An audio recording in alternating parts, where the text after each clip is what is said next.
क्या आपको भी लाइफ में ऐसा फील होता है कि लाइफ में सब कुछ है, बड़ी गाड़ी है, उससे भी बड़ा घर है, अच्छा लाइफ पार्टनर है, मगर फिर भी कुछ मिसिंग है, हैप्पीनेस मिसिंग है ना? अब इसका कारण क्या हो सकता है? लाइफ की हाई एक्सपेक्टेशन या फिर गो गेटर एटीट्यूड? वेल, इसका जवाब ढूंढते ढूंढते मैंने ढूंढ लिया यहां पे सरित अग्रवाल जी को, जिन्होंने 2009 में अपनी खुशी ढूंढ ली थी। यस, आईआईटी से बीटेक करने के बावजूद उन्होंने चूज किया टीचिंग को, अपने पैशन को, अपनी खुशी को, और इसीलिए इतने अच्छे काम के लिए उनको गवर्नर ऑफ महाराष्ट्र ने नवाजा था हाल ही में। So well, on that note, ladies and gentlemen, let's hear from the horse's mouth. Please welcome Mr. Sarit Agarwal. Thank you so much, Sarit जी, और आपका बहुत बहुत हार्दिक अभिनंदन है। Thank you. तो वेल, ये सवाल जो है हर किसी के जहन में आज के टाइम पे कि आखिर ये जो हैप्पीनेस है, ये जो खुशी है, ये क्यों मिसिंग है सब कुछ होने के बावजूद भी? Rather than directly relating it with happiness, I would say that कि whatever a person has achieved today, right, or have not achieved today, right, it totally depends on what decision he has taken in very crucial phases of his life. कोई भी आदमी decisions कैसे लेता है, तो it totally depends on how he perceives to different situations, how he reacts to different situations, right? अब वो किसी भी सिचुएशन पर कैसे रिएक्ट करता है, it depends on the upbringing of a child, right? It totally starts from when those moral values has been inculcated into that person और नॉट। तो ये एक एलिमेंट है जो मुझे लगता है कि it is missing with in Indian education system. So I strongly feel कि आज की जो एजुकेशन सिस्टम है, right, it is very target oriented education system. हम बच्चों को ये बोलते हैं कि यार तू 98% लेकर के आएगा, राइट, तो तुझे टैब मिलेगा। अब वो बच्चा लग जाता है उस रेस के अंदर। मैं भी लगा था। So that is how it is happening, right, and that is the core problem. तो वो बच्चा लग जाता है उस रेस के अंदर। उसको ये नहीं है कि उसको फिजिक्स केमिस्ट्री मैथ्स में इंटरेस्ट है, राइट? ये ना उस पेरेंट को पता है, ना उस बच्चे को पता है, right? So he is just running after that tab, he is not running after physics chemistry mathematics. So that is the basic problem. हमारी इंडियन एजुकेशन सिस्टम जो है, it is very much obsessed with Western culture, right? Which is हमें कहना चाहिए कि हमने उसको बहुत कॉर्पोरेट स्ट्रक्चर दे दिया, right? हम बच्चे को कभी भी ये एक्सप्लोर करने की अपॉर्चुनिटी नहीं देते हैं कि यार let's first of all explore whatever options are available and then let's try something whatever thing you like. Even अगर हम पुराने जमाने में भी देखें तो जो राजा महाराजा होते थे, राइट, राजा महाराजा क्या करते थे? अपने बच्चों को गुरुकुल में भेजते थे। अब गुरुकुल में जब भी हम गुरुकुल का नाम लेते हैं, what is gurukul? Gurukul is something which is actually close to nature, right, where a child gets to experience everything. Nature है वहां पर। ये भी नहीं बताया जाता था उनको, राजा ये बोल करके नहीं भेजता था कि यार जा इंजीनियरिंग की तैयारी कर, राइट, जा मेडिकल की तैयारी कर। इट वॉज सेड कि जा ज्ञान लेकर के आ, राइट।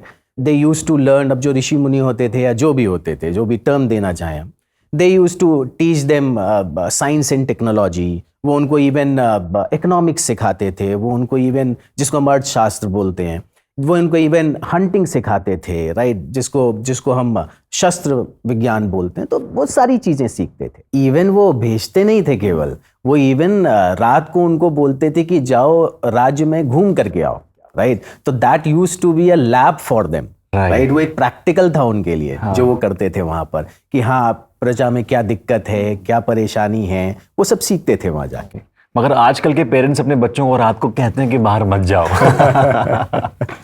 क्यों ऐसा है? बिकॉज वी नो कि वो जो बच्चा है वो आगे जाकर के he is going to be the heir of that throne, right. Ultimately he has to lead that state, right. Now to lead that state he must be having those management skills into him, right? अब management skills कैसे आएंगी? when he knows each and every, he knows how to lead a team, correct? अब अगर हम उसको ये बोल दे कि जा बेटा तू फिजिक्स पढ़ के आ और फिर आकर के गद्दी पर बैठा दें, राइट, तो वो थोड़ी वहां पर बैठ करके काम करे। So that is the basic problem into Indian education system.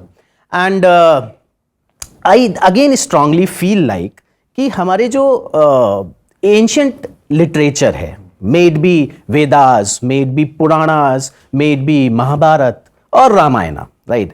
Even मैं भी जब आईआईटी में था, more than electrical engineering, I used to watch, download Mahabharata and Ramayana, and I used to watch them, right? And आज की date में मुझे ऐसा फील आता है when I'm leading a team, when I'm at that position wherein I have to lead a team of people, मुझे feel आता है कि यार उस समय वो जो रामायण और महाभारत में मैंने देखा, that has actual correlation with whatever I am doing right now. इसी thought के साथ, right, I want to revolutionize the system. Okay, तो मेरा अगला सवाल ये है, इनफैक्ट हम सबका अगला सवाल ये है, खुशी जो है, ये जो हैप्पीनेस है, इसको अपनी जिंदगी का एक अहम हिस्सा बना सकते हैं? कैसे एक्सपेक्टेशंस को कम किया जाए? और गो गेटर होना भी बहुत ज़रूरी है आज के टाइम पे, बिकॉज लाइफ की एक्सपेक्टेशंस बहुत हाई हैं, EMIs बहुत बड़ी हैं और महंगाई का ज़माना भी है. तो किस तरह से इस सब बीच में खुशी को ढूंढा जाए? मैं ऐसा बिल्कुल नहीं कह रहा हूं कि हमें कुछ भी अनलर्न करने की जरूरत है. We need not to unlearn anything. ऐसा नहीं है कि जो हमें बताया जा रहा है वो सब बेकार है, राइट? वो सब भी काम का है, but along with that there are so many things which are missing, right?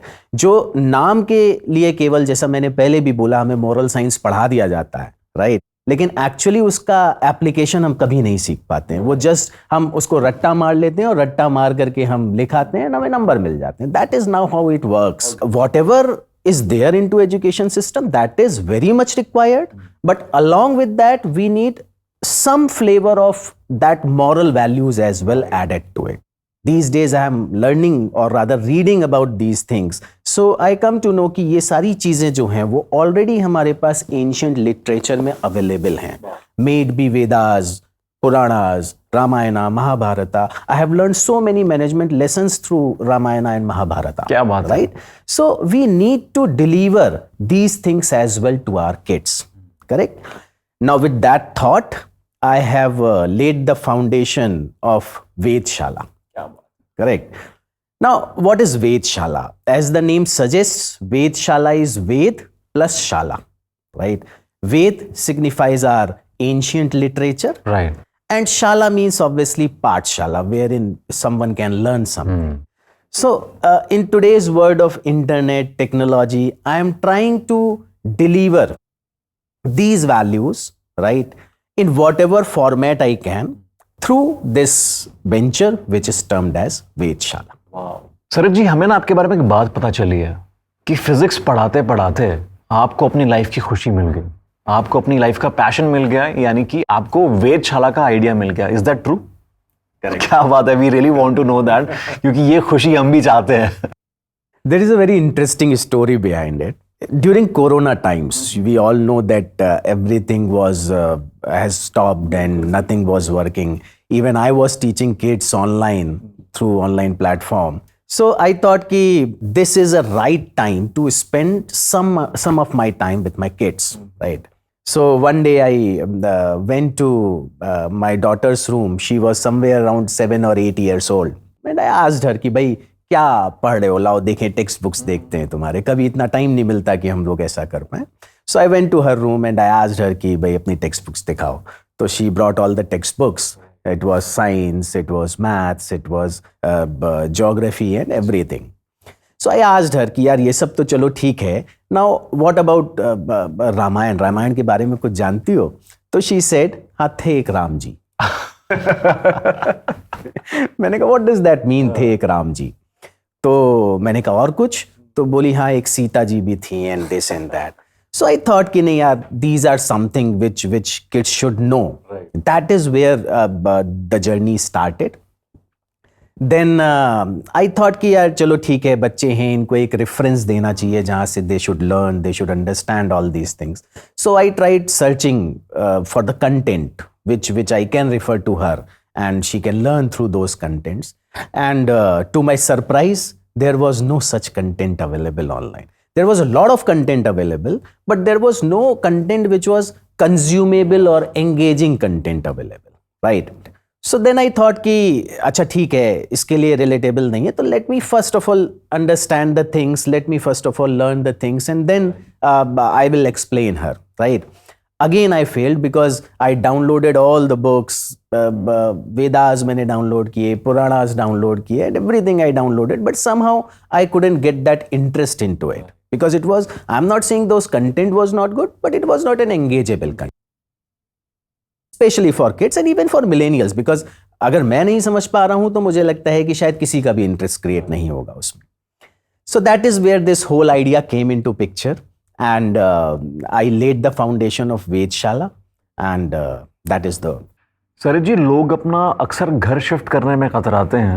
आपने करियर शिफ्ट किया, वो भी आईआईटी से, मतलब अच्छे खासे पैकेज की नौकरी को आपने साल 2009 में छोड़ दिया 1.5 साल काम करने के बाद. उसके बाद you started from zero, you started working as an entrepreneur. पहली चीज, इतने गट्स कहाँ से लेके आते हैं? And secondly, how did you manage? We would definitely want to know that कि आपने मैजिक कैसे क्रिएट किया. आईआईटी मेरा टारगेट कभी था ही नहीं, राइट? वो तो घर वालों का दिया हुआ टारगेट था. So that was a target which was imposed on me, right? So जैसा मैंने बोला कि बच्चों को हमारे इंडियन एजुकेशन सिस्टम में शुरू से एक टारगेट दे दिया जाता है कि यार बेटा तुझे आईआईटी क्लियर करना है. तो मेरे घर वालों की भी वो एस्पिरेशंस थी और वो मुझे बताई गई. I cleared JEE, then I joined IIT. I met with so many like-minded people who were my batchmates, peer group था, seniors थे, juniors थे, उन सबसे मिला, and I started getting that exposure.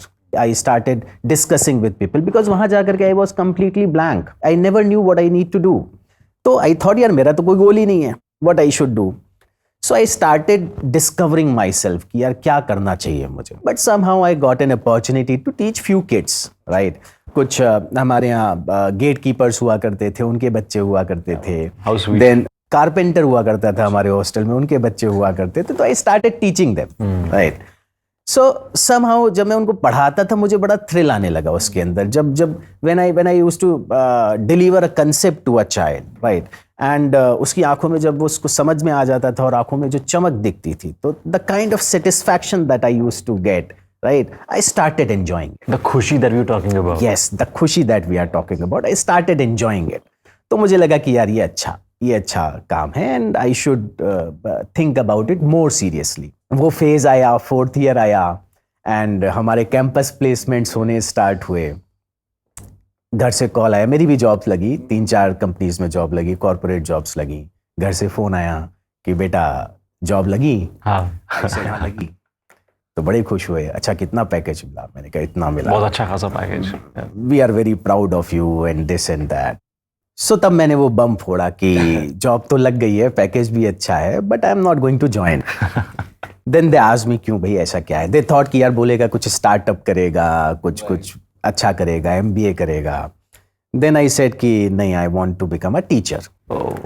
अब यू कैन अंडरस्टैंड कि क्या हुआ होगा, राइट? दे टोल्ड मी यार इस दिन के लिए IIT कराया था, झोला छाप मास्टर बन जाएगा and this and that. So they revolted like anything, and so after all they are my parents. I can't go against their wish. So I joined one of the corporate companies in Bangalore, and I was doing quite good there. I was performing well. But जो आपने बोला ना कि एक वो खुशी होती है, जो starting में आपने टर्म दिया, somehow I was not that satisfied with that job. After 1.5 years, I went to my manager. And I said that I want to put my papers. और वो भी 1.5 years क्यों? क्योंकि वहाँ पर 1.5 साल का ही बॉन्ड था, राइट? सो जिस दिन वो 1.5 साल खत्म हुए, मैंने रिजाइन किया उस कंपनी से and I called up my parents कि भाई अब देख लो, जो तुमने किया वो मैंने कर लिया. अब आपके पास 2 ऑप्शंस हैं, या तो मैं घर आ जाता हूँ और या I am going for teaching. So at that time they never had any option, right? So they said ki okay, they supported me. They said ki okay, go whatever, do whatever you want to do. I started enjoying it, right? Because क्यों enjoy करना start कर दिया? Because there were so many things. I was learning so many things. I was learning how to manage people. I was learning how to manage a class. I was learning कि किसी भी बच्चे को how to make them understand, right? These all things I was learning. So that was my learning phase. Then after few years, again एक वो phase आया कि ये फिजिक्स केमिस्ट्री मैथ्स तो हो गया, now what? am I going to do this throughout my life, or there is something else that life has to offer to me? And that is how the whole journey has started for me, and that is where Vedshala has born. So well, Saraj ji, because आपकी journey इतनी बढ़िया रही है, adventurous रही है, intriguing रही है, तो ऐसे में ऑफ कोर्स बहुत सारे अप्स एंड डाउन्स होंगे, है ना? और ऐसे अप्स एंड डाउन्स में हमें चाहिए होती है इंस्पिरेशन, सही इनकरेजमेंट, सही लोग. सो आपको क्या चीज इंस्पायर करती है, एनकरेज करती है? One story is there which inspires me a lot, and every day I find the relation of that story in some or other event that happens to me in any day. Right? That is related to Samudra Manthan. So you might also know कि जब समुद्र मंथन हो रहा था तो उस time पर एक तरफ असुर थे और एक तरफ देवता थे, एंड दे वेयर, वो कईयों सालों तक, हजारों सालों तक उन्होंने समुद्र मंथन किया.